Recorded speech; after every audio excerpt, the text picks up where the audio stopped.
과학기술 10강입니다. 비행기의 어떤 강화와 그 다음에 착륙에 대한 이야기인데요. 여러분 비행기 많이 타봤을 테니까 알지만 비행기 올라갈 때는 어떻게 해요? 이제 쭉 수직해서 45도 각도 이상으로 쭉 올라가갖고 어느 정도 일정한 고도 올라가면 이제 이렇게 수평으로 날잖아요. 반대로 하강을 할 때 같은 경우는 어떻게 되냐면 자, 위에서 또 고도를 낮춰가지고 내려오는데 이걸 그냥 45도 각도로 이렇게 쭉 내려오진 않죠.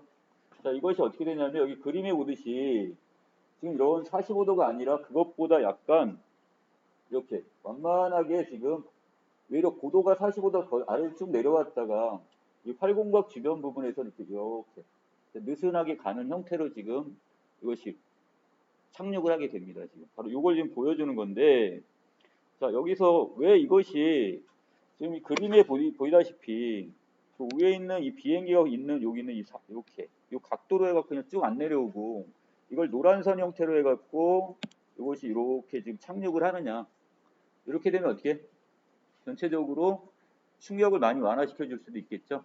자, 그래서 자, 그런 안전한 어떤 여기 착륙을 위해서 외려 이 파란색보다는 이 노란색 이 선 형태로 해가지고 지금 착륙을 하는 이 원리를 지금 설명한 글입니다. 자, 위부터요. 자, 비행기의 이륙과 비행 그리고 착륙의 과정에서는 여러 가지 힘이 작용을 하는데 특히 착륙의 과정에서는 사고가 많이 발생할 수 있기 때문에 가장 중요한 게 안전하게 착륙하는 겁니다. 자, 그래서 이때 비행기에 작용하는 힘을 이용한 착륙 기술이 매우 중요한데 자, 그래서 비행기를 안전하게 착륙을 하기 위해서는 자, 바로 뭐가 필요해? 여러 가지 착륙 준비를 하는데 이때 이것을 강화 비행 원리다 이렇게 얘기를 합니다. 자, 그 밑에 두 번째 문단. 비행기가 착륙을 위해서 일정 고도보다 아래로 내려오며 강화 비행을 할 때 자, 곡선 형태로 비행을 하게 된답니다. 자, 이걸 2번 문제하고 연결시켜 보시면 바로 이 사이클로이드 곡선 이렇게 얘기를 하는 거죠. 바로 이 노란 선처럼 이렇게 지금 하강을 하는 것을 우리는 바로 사이클로이드 곡선 이렇게 얘기합니다. 자, 일반적으로 안전하게 착륙을 하려면 활공각은 최소로 유지를 하고 활공각은 어디 있어요? 자, 여기 있는 이 부분이네요. 자, 여기 활공각은 최소로 유지를 한다고 했으니까 각도가 너무 지상으로부터 여기 내려올 때 어떻게 이것이 지금 각도가 너무 넓지 않고 지금 느슨하게 좁게 내려와야 된다는 뜻이에요. 그 다음 활공비는 최대로 유지하는 것이 좋다고 했습니다. 자, 이때 그럼 활공각은 그림에서처럼 비행기가 강하를 시작하는 고도의 지점에서부터 자, 어디부터요? 여기서부터죠? 그리고 최종적으로 여기 내려와 있는 이 활공 여기 있는 여기까지 여기 착륙 지점이라고 본다면 자, 이때 여기서 그래서 하는 고도의 지점으로부터 비행기가 활주로에 접지하는 지점까지 이 강화한 이동 경로와 활공 거리가 이루는 각을 우리는 활공각이라고 합니다. 자, 그리고 활공비라는 것은 바람이 없다고 가정한 상태에서 자, 이때 자, 비행기의 활공 거리를 활공이 뭐야? 공중을 난 거리가 되는 거잖아요.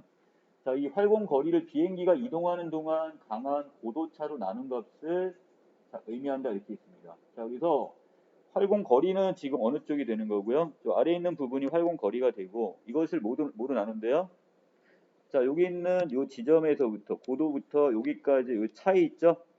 이 차로 해가지고 나눠주면 이게 바로 활공 비가 된다 이 뜻이네요. 자, 그래서 밑으로 가면 그리고 이 활공각을 최소로 하고 활공비를 최대로 하려면 바로 양항비를 지금 최대로 유지하는 게 좋답니다. 자, 계속 나오네요. 또 양항비 이것을 지금 최대로 유지를 해야 된답니다. 그래서 이 활공각과 활공비를 결정하는 데 영향을 주는 양항비는 바로 양력과 항력의 비로 나타낸다 이렇겠습니다. 자, 왼쪽에다 따라해놨는데요. 양력이 뭐예요? 양력은 이 무거운 비행기를 다시 어디로? 허공으로 지금 떠오르게 하는 힘이 바로 양력이 되는 거고 그 다음에 항력이라는 것은 저항력이니까 자, 공기가 지금 앞으로 나갈 때 그 반대 방향 쪽으로 저항력이 생기겠죠? 자, 그럼 이것을 어떻게? 항력으로 해서 나눠주면 되네요. 그래서 항력분의 지금 양력. 자, 이것이 양력과 항력의 비로 나타낸다 이렇게 보시면 될 것 같습니다. 자, 여기서 양력은 비행기를 수직으로 상승시키려는 힘이고 자, 항력, 저항력은 비행기가 비행하는 방향과 반대 방향으로 작용하는 힘이 됩니다. 이때 양력이 고정되어 있을 때, 자, 그렇다면 왼쪽에 있는 이 분자는 고정되어 있다고 보고, 자, 이때 항력이 커지면, 밑에 있는 뭐가 커지면요? 저항력, 분모가 커지면 어떻게 될까요? 자, 이때 전체적인 양항비는 작아지겠죠? 맞나요? 분모가 점점 커지면 결국 전체적으로 여기 있는 이 양항비는 점점 어떻게 되겠어? 값은 더 작아지겠죠. 자, 반대로. 자, 그래서 항력이 고정되어 있을 때, 자, 이번에는 아랫부분에 분모는 고정시켜 놨어요. 자, 여기는 이 분모를 고정시켜 놓고, 양력이 커지면, 자, 이때 양항비는 커진다고 그랬으니까 위에 분자가 더 커질수록 결국 전체 양항비 값은 커지게 되겠네요. 자, 그래서 활공각은 양항비가 커질수록 작아진다고 했으니까, 자, 양항비가 커지면 활공되는 각 자체는 더 작아진대요. 그러니까 이게 그 지상으로 접근하는 각도가 더 작아진다는 뜻이 되는 겁니다. 자, 그래서 이때 양항비가 일정한 값으로 정해진다면 그 값의 역수가 바로 뭐가 된다? 활공각이 됩니다. 자, 이렇게 기억을 해 놓으시고요. 자, 그 다음에 양력은 일반적으로 비행기 무게에 작용하는 중력과 거의 비슷해요. 왜? 그 무게만큼이 지금 아래로 이걸 떨어뜨리려고 할 거 아니야. 지금 지구 중심을 끌고 갈 거 아니야. 중력 무게만큼은. 그러면 그 반대로 어떻게 얘를 띄우려면 그만큼의 힘이 필요하겠죠. 자, 그렇기 때문에 비행기의 무게가 클수록 커지고 저항력이라는 것은 비행기의 속력과 관련이 있겠네요. 앞으로 이게 나가려고 하는 만큼 반대로 작용하는 저항력이 작용할 테니까 그리고 비행기의 속력이 커지면 그만큼 저항력도 커지게 될 겁니다. 자, 따라서 비행기의 속력과 무게에 따라 양항비가 결정이 되고, 왜? 당연하게 양력은 무게와 관련이 있고 이 항력은 속력과 관련이 있기 때문에, 자, 거기에 따라 속력과 무게에 따라 양항비가 결정이 되겠네요. 자, 이를 바탕으로 활공각까지 결정할 수가 있습니다. 왜? 여기는 양항비에 뭐가 되면 거기에 역수가 되는 게 활공각이 되는 거니까. 자, 그래서 양항비는 비행기 날개의 받음각에 따른 양력 계수의 영향을 받게 되는데요. 자, 양력 계수라는 것은 비행기의 날개가 양력을 얼마나 발생시키는지를 나타내는 정도. 그래서 이걸 비행기의 날개가 이 비행기 동체를 얼마나 띄울 수 있는지, 자, 이걸 나타내는 정도인데, 비행기 날개의 받음각이 증가할수록 양력 계수는 증가를 하다가 특정한 받음각에 도달을 하게 되면 양항비를 최대로 얻을 수가 있대요.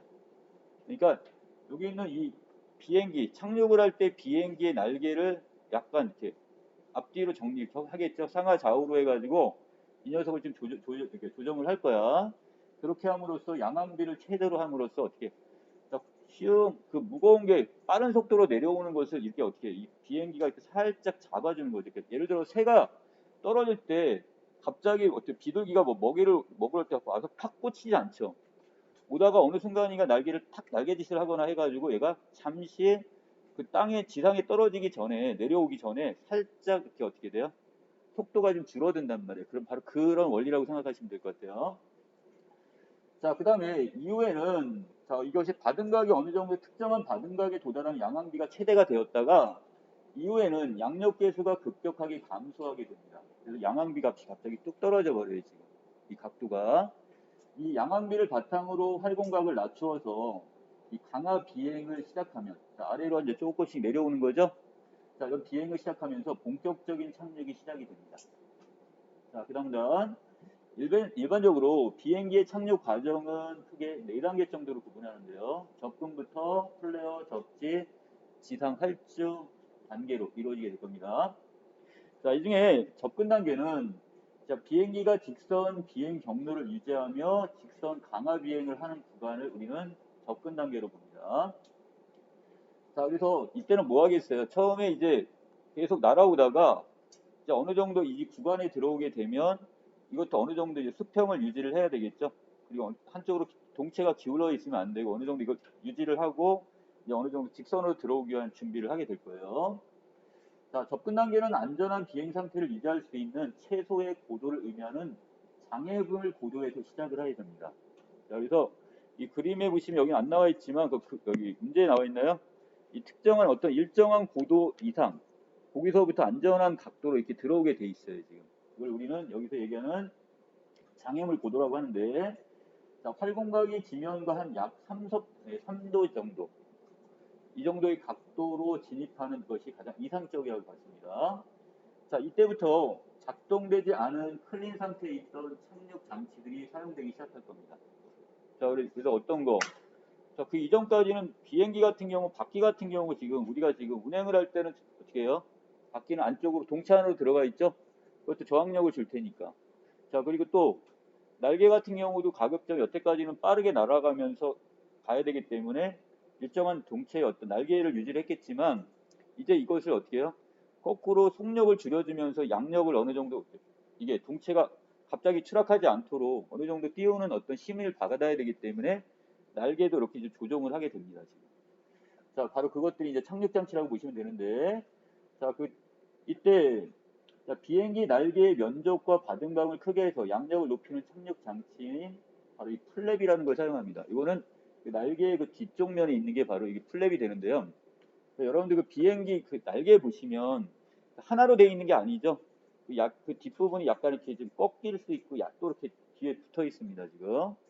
자, 이걸 사용하면 느린 속도로 접근이 가능하기 때문에 자, 이 활공각을 조절할 수가 있게 됩니다. 자, 그래서 이때 플랩이 하는 역할은 자, 동체의 어떤 착륙을 할 때 충격을 좀 줄여주면서 이 활주 거리가 그만큼 이제 줄어들 수 있게끔 해주는 역할을 하는 게 바로 플랩이 됩니다.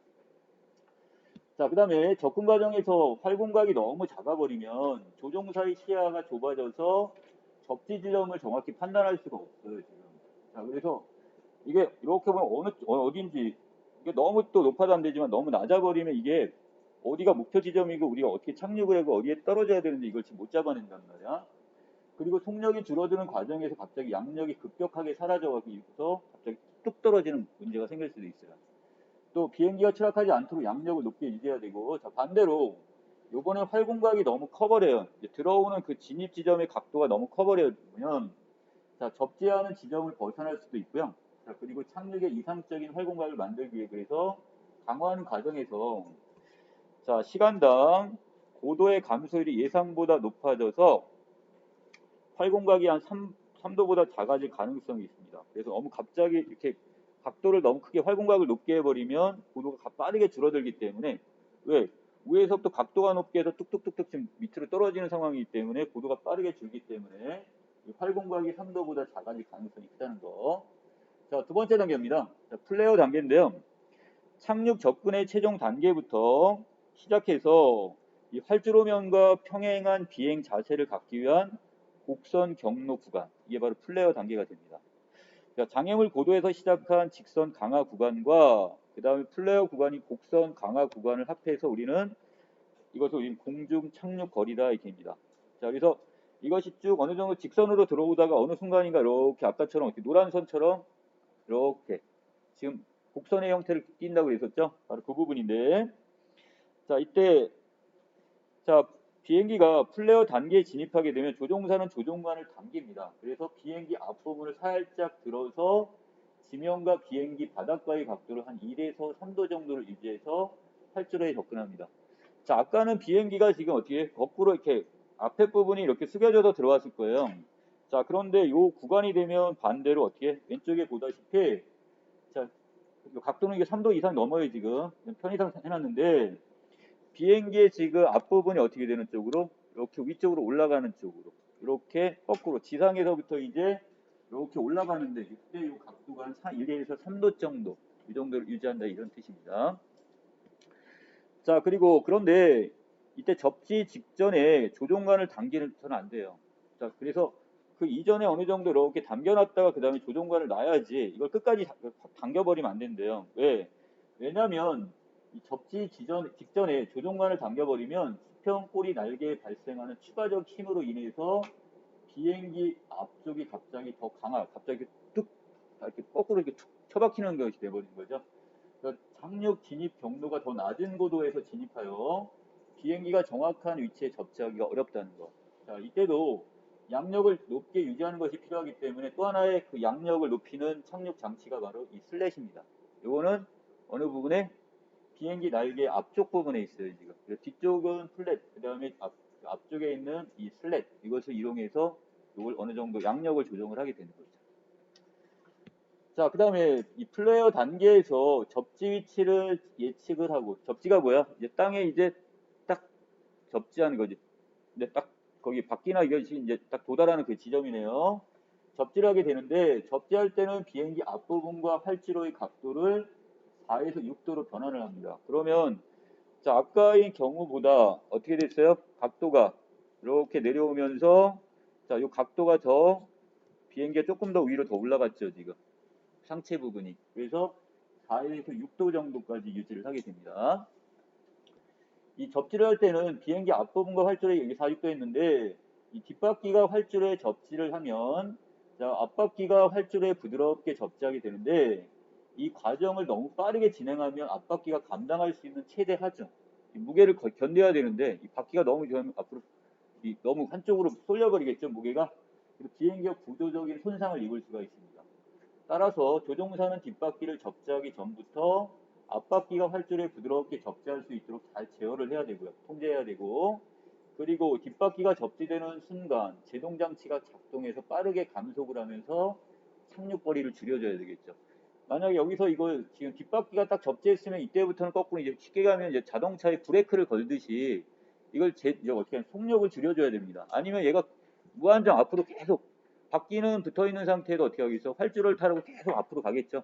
자, 그렇기 때문에 자, 이때 제동 장치를 작동을 하게 됩니다. 자, 그 다음에 마지막이 바로 뭐냐? 지상 활주 단계입니다. 땅에 이제 착륙을 한 다음에 이제 바퀴가 계속 굴러가고 있는 상태가 되겠네요. 지상 활주 단계에서는 접지가 완료된 비행기를 최대로 감속시키는 과정. 자, 이때는 이제 최대한 속도를 더 줄여줘야겠죠. 자, 일반적으로 지상 활주 거리는 접지하는 순간의 비행 속도의 제곱에 비례를 한다니까. 자, 결국 속도가 빠를수록 활주 거리는 더 길어지겠죠? 자, 그리고 접지 이후에는 비행기의 평균 감속력에 반비를 한다고 했으니까, 자, 속도를 줄이면 줄일수록 활주 거리는, 지상의 활주 거리는 줄어들겠죠. 맞나요? 자, 따라서 비행기가 접지하기 직전에는 가등각을 크게 하거나 양력을 높일 수 있는 고양력 장치를 사용을 해서 느린 속도에서도 공중에서 뜬 상태를 유지할 수 있게 해야 됩니다. 자, 아까 얘기했던 바로 이 플랩이나 그래 슬랙 같은 걸 사용을 하는 거고, 또 그리고 비행기가 접지하고 난 이후에는 비행기 날개에 흐르는 공기 흐름을 방해할 수 있는 이 스포일러와 같은 고항력 장치를 사용해서 자, 여기서 어떻게 비행기의 평균 감속력을 더 크게 줄이는 거죠. 자, 이걸 이용해서 결국 비행기가 좀 더 지상에 도착하고 나서 바르게 설 수 있도록 이걸 이제 제어를 하면 됩니다. 자, 여기까지 내용 정리 마칠게요.